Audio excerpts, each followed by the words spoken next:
Magandang umaga sa inyong lahat. Ako nga pala si Eldemira Ampuan, ang inyong Teacher 1 applicant sa Junior High School. At ito ang aking masusing banghay aralin sa Baitang Ito.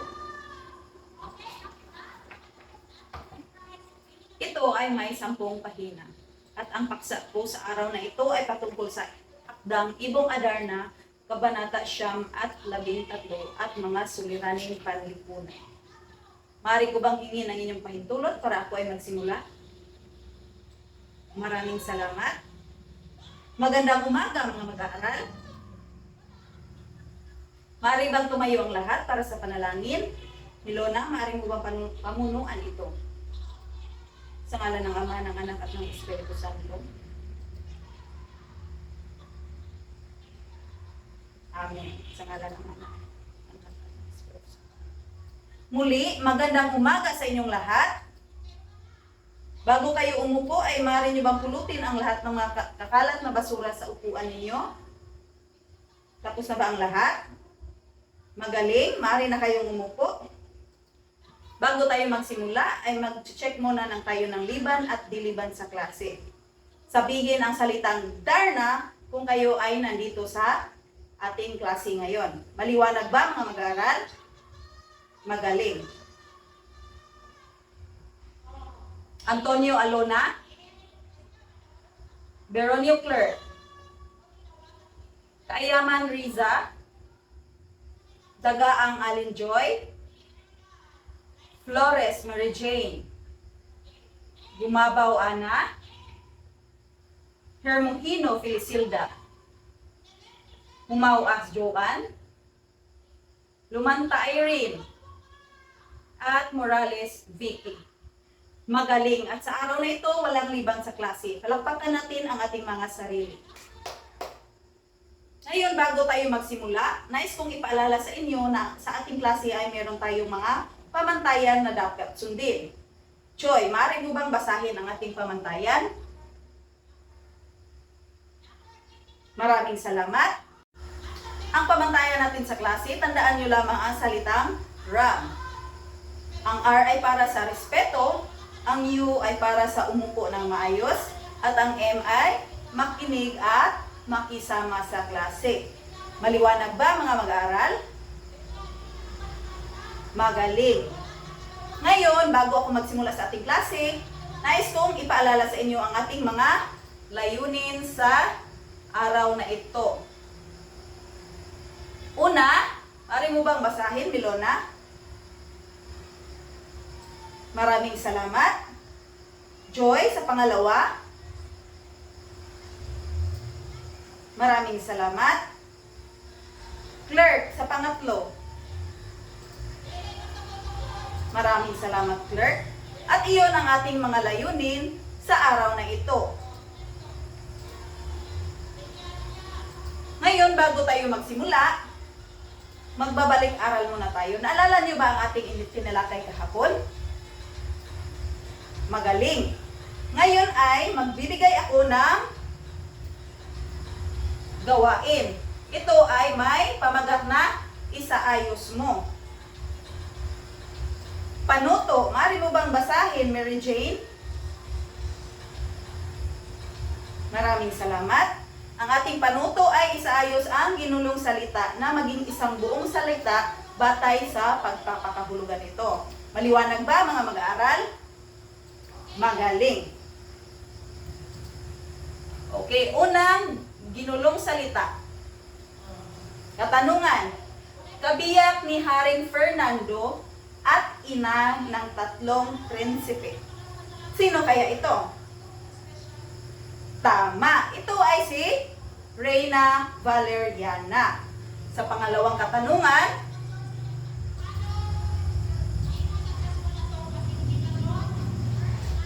maaari mo bang basahin, Milona?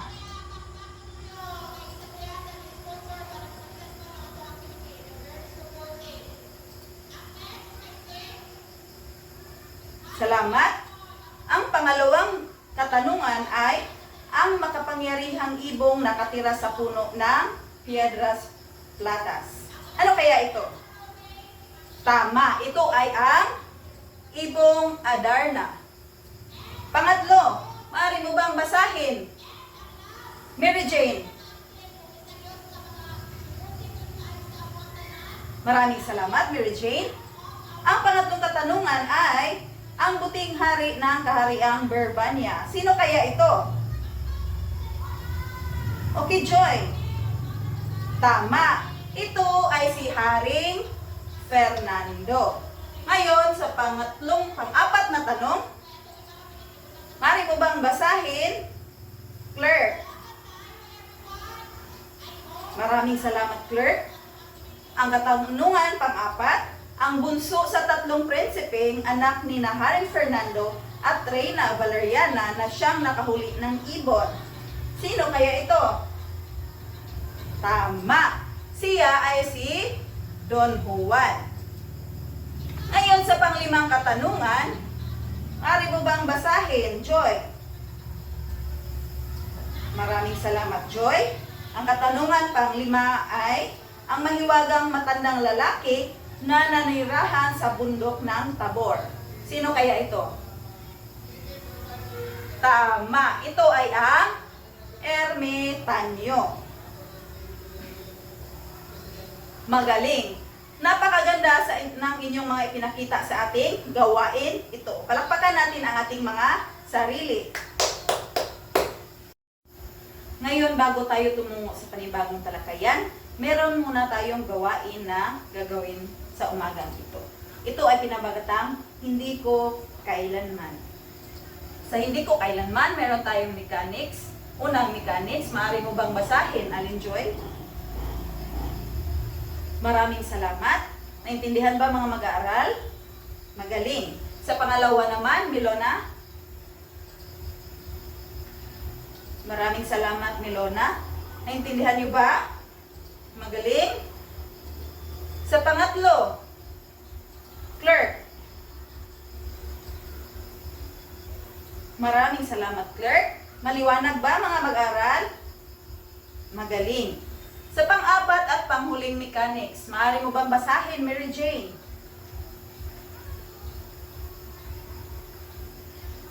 Maraming salamat, Mary Jane. Naintindihan ba mga mag-aral ang mga mechanics natin sa ngayong umaga? Magaling. Ngayon, handa na ba kayo? Handa na. Sa unang katanungan, nagawang magtapon ng basura sa kung saan-saan. Nagawa na ba o hindi kailanman? Okay, hindi kailanman. So, babasahin natin ulit. Ang hindi ko kailanman karugtong ng salitang binasa ko kanina. So, hindi ko kailanman nagawang magtapon ng basura sa kung saan-saan. Sabay-sabay. Hindi ko kailanman nagawang magtapon ng basura sa kung saan-saan. Pangalawa, nagawang mainggit sa iba. Nagawa mo na or hindi kailanman? Hindi kailanman. Sabay-sabay nating basahin. Hindi ko kailanman nagawang mainggit sa iba. Magaling. Sa pangatlo, sinaktan ang ibang tao na wala namang ginawang kasalanan. Ano kaya ito? Nagawa na o hindi kailanman? Hindi kailanman. Sabay-sabay basahin. Hindi ko kailanman sinaktan ang ibang tao na wala namang ginawang kasalanan. Magaling. Ngayon, maaari mo bang basahin? Clerk. Ano yan? Nagawa na o hindi kailanman? Hindi ko kailanman. Basahin sabay-sabay. Hindi ko kailanman ninakaw ang bagay o gamit na hindi sa akin. Magaling. Maaari mo bang basahin ito, Joy? Maraming salamat. Ito, nagawang mag-traidor ng iba. Nagawa na o hindi kailanman? Hindi kailanman. Basahin sabay-sabay.